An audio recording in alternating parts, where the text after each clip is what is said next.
こんにちは、レイムです。おっす、マリサだぜ。いいこといっぱいあったかな？青子です。ついに始まりました。熊ことミラノショー2022。一般公開も終了し、一旦出尽くしたというわけで、まとめをお送りしてきます。というわけで今回は、俺たちの鈴木と、新たな展開ヤマハ編だ。今回の熊も気になる新型ラッシュだな。情報が多すぎで、長時間動画になるがご勘弁を。それでは、青月電子台、今回もスタートです。では、ゆっくりしていってね。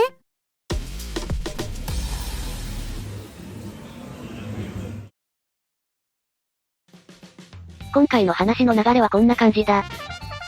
ご披露、2022ミラノショー新型まとめ。これだから鈴木の新型は変。日本展開しないの？ヤマハ編。です。じゃ、はじめご。鈴木編。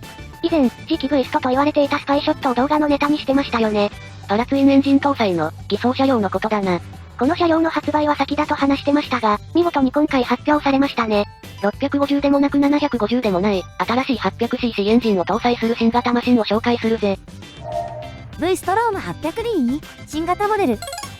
V ストローム 1050XT にクイックシフターにクルコン追加、機能充実の DE が9月に発表されたが、DE 装備で 800cc の V ストロームも発表されたぜ。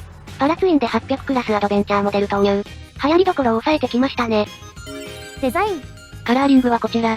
チャンピオンイエローナンバーに、グラスマットメカニカルグレー、グラススパークルブラックの3色ですね。グレーにイエローの配色、こんなの見たことない。ヘッドライトは GSXS1000 と同じ系統の縦2灯。V ストの新顔として、何の違和感もなく収まってる。ツートンのカラーリングは、ガンプラ HG 感満載です。全体のデザインは、もちろん V スト1050のイメージだけど、くちばしに至るまでの造形や、ラジエーターシュラウドを兼ねたカウルなど、細部までデザインされてるな。クラッチカバーはブロンズで、鈴木ロゴも刻印ホワイトで塗装されている。新型エンジン、気合が入ってますね。これで、樹脂パーツの質感が高ければバッチリです。スペック。で、スペック的にはどんな感じなの？エンジンは DOHC 水冷2気筒 776cc、最高出力は 84.3 馬力 8500rpm、最大トルクは 7.9kg FM6800rpm、シート高は 855mm、重量は 230kg。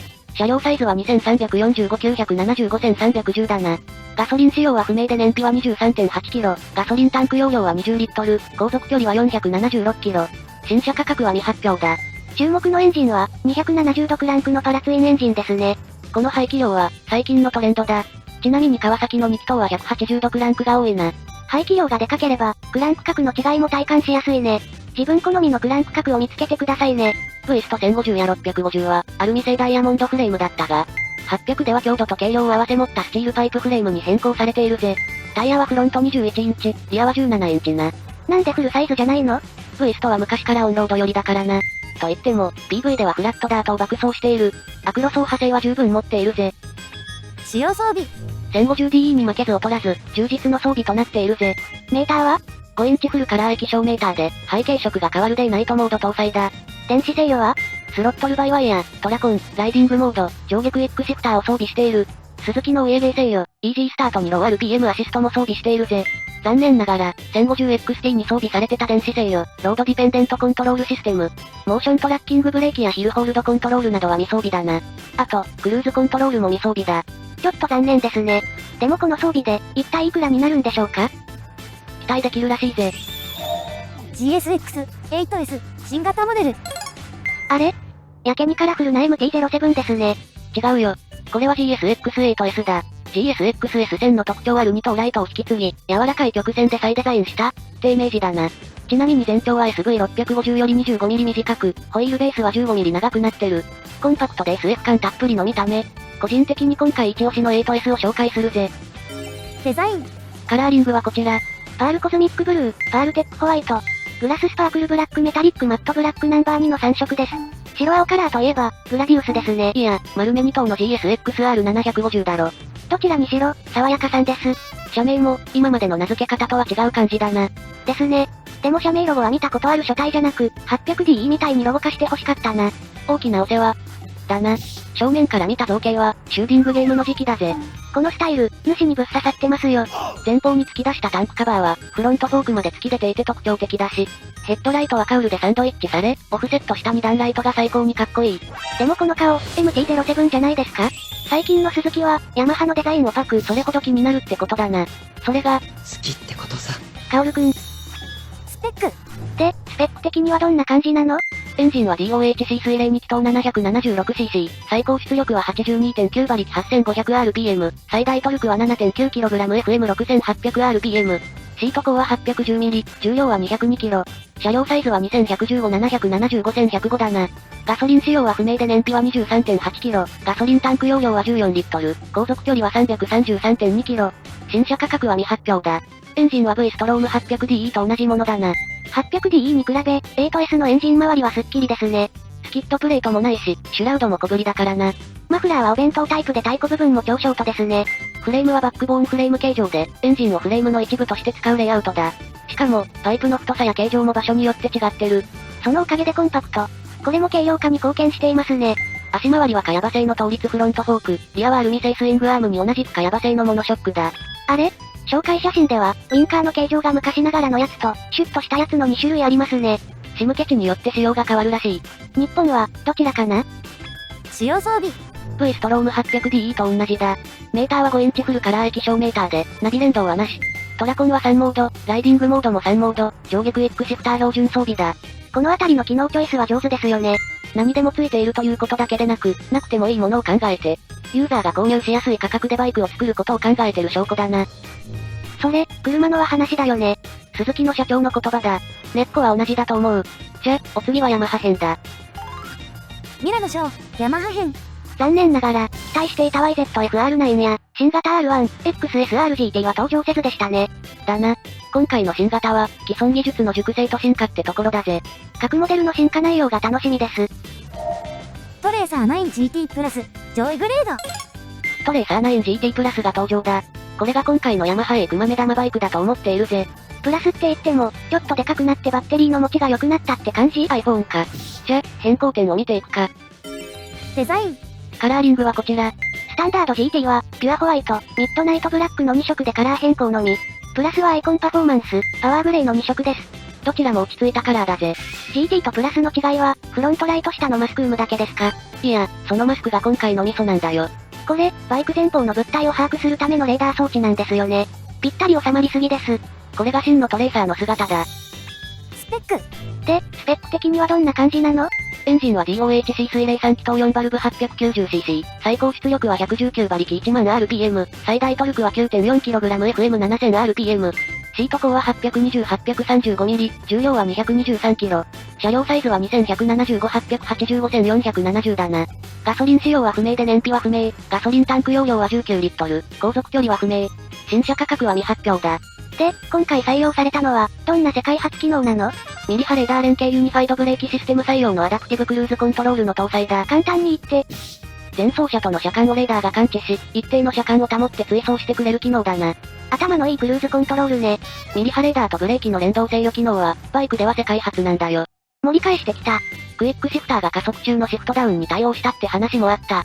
ライディングモード、スマホ連携、コーナリングライト、セミアクティブサスペンションも搭載してるぜ。使用装備。GT の装備に変更はないので、今回は GT プラスの装備を紹介するぜ。メーターは、なんと横長7インチ液晶モニターだ。でっかくなって見やすくなりましたね。高級感もアップです。しかもガーミンのナビゲーションシステムとの連携も可能。サブスクらしいですけどね。その下にはタイプ A の USB コネクタ。使いやすい位置に移動されてます。2021年モデルで MT-09 に採用された新エンジンとフレームをベースに、アドベンチャーツアラーとしての機能を盛り込んだトレーサー9。現行モデルの国内価格は145.2万円。果たして、新型の国内価格はいかほどに？内見 GT、マイチュン。今回発表は、内見の最上位モデル GT のみで、スタンダードグレードの発表はなかったな。内見の GT って、どんなのでしたっけ？大型スクリーンやグリップウォーマー、専用シートにサイドケースを装備した、ツーリング快適モデルだな。じゃ、まずは見た目の違いから紹介するぜ。デザイン。カラーリングはこちら。ヤマハブラックの一色です。渋すぎますよ。これ、先代から変わった感が全く感じられませんが、変更点はなしですか？だな。見た目のデザイン変更はなしだ。変わったのはフロントスクリーン、メインフレーム、エンジン変更に伴う排気系。あとは超でかくなったサイドパニアケースだ。どんどんボリュームアップしてきます。この迫力は、唯一無二だな。この調子なら、人型二輪車ロボットに進化して、リアルライドバックになる日もそれはない。スペック。で、スペック的にはどんな感じなの？エンジンは DOHC 水冷3気筒 890cc、最高出力は 114.9 馬力 10,000rpm、最大トルクは 9.2kgfm7000rpm。シート高は 825mm、重量は 270kg。車両サイズは250875,430だな。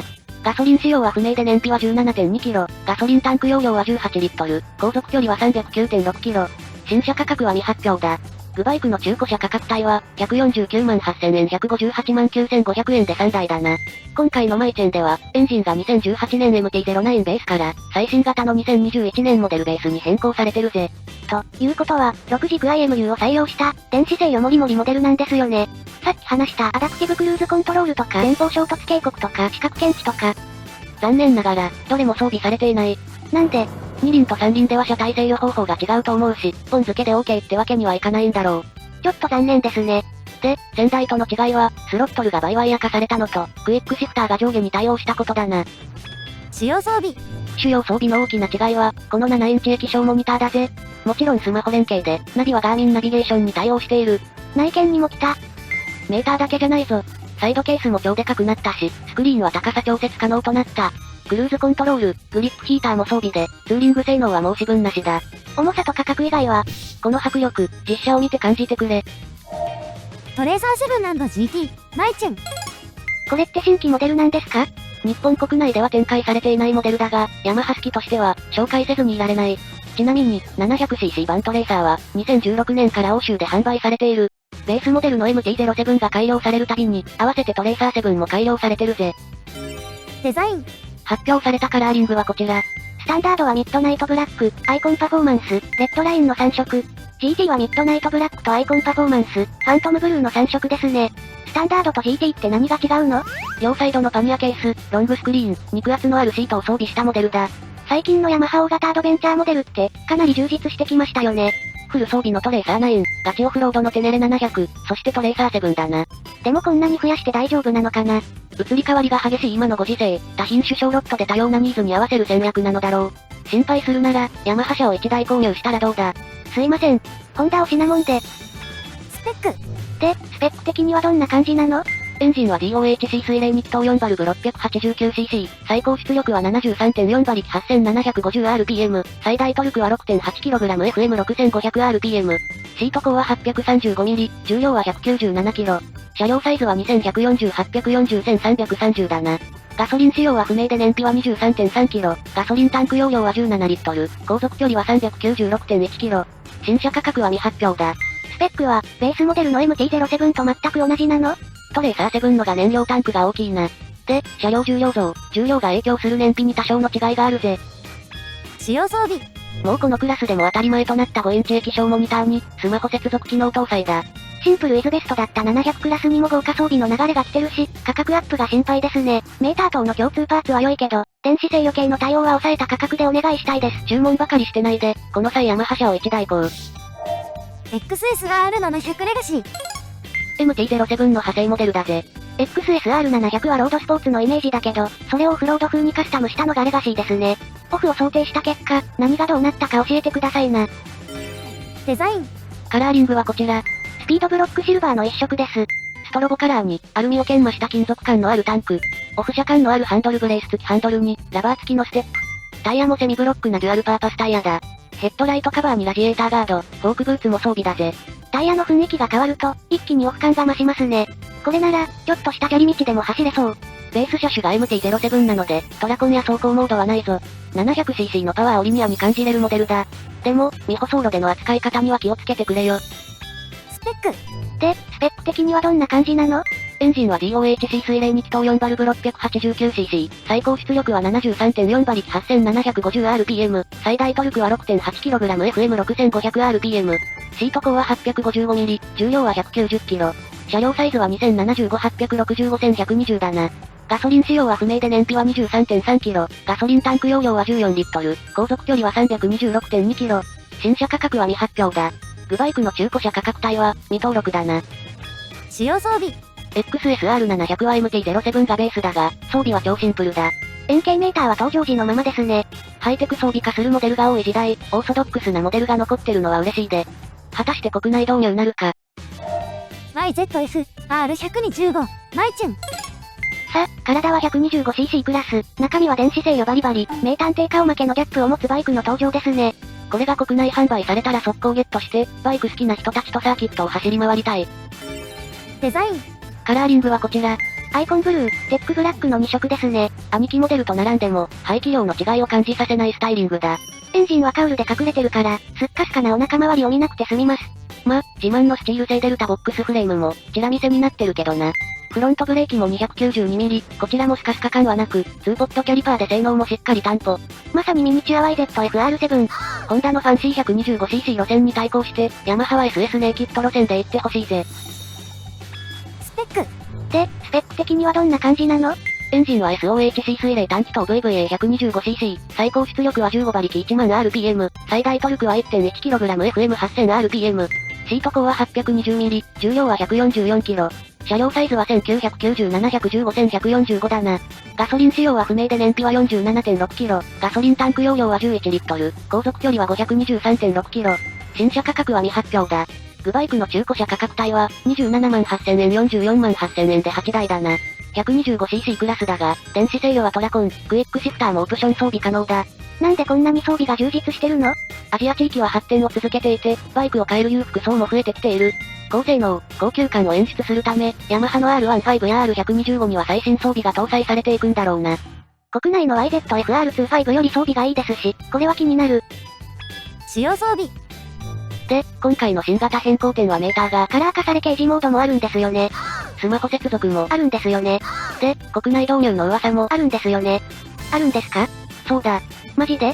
でも、エンジンは 125cc じゃなくて、250cc が搭載されたりして、それじゃ価格アップするじゃないか。ぜひこのままで導入してほしい。さあ、これで今回紹介するバイクは以上だぜ。お次は終わりの一言です。